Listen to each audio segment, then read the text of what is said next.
Дали знаете дека познатиот кафетин го измисли македонец?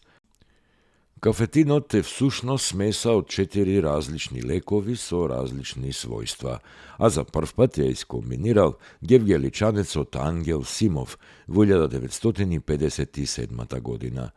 Симов е основач и професор на Факултетот за фармација во Скопје и директор на Алкалоид. Дали знаете дека според пописот направен во 2015 година во Македонија имало 817 гнезда на штркови, а во нив 2023 млади и 1638 возрастни штркови? Истражувањето го спроведе Македонското еколошко друштво со помош на волонтери и локалното население во над 1000 села. Пописот ваков вид последен пат во Македонија е спроведен во 1958 година.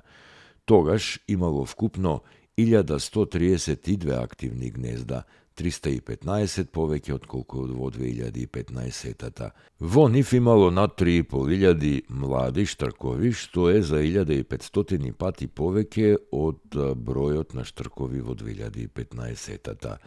Гнездата во 1958 година, за разлика од денешно време, кога се наоѓаат на електрични столбови или вештачки конструкции, биле на куќи и оџаци.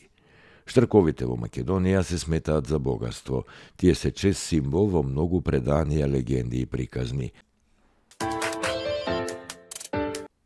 Дали знаете дека првата јавна телефонска говорница во Скопје е отворена на 28 ноември 1936 година? Всушност станува збор за две јавни телефонски говорници. Првата се наоѓала на плоштадот кај ресторанот Метропол, а втората била лоцирана точно пред влезот на Капанан. На територијата на Македонија во 2003-та се поставени 1060 говорници, од кои 600 во Скопје.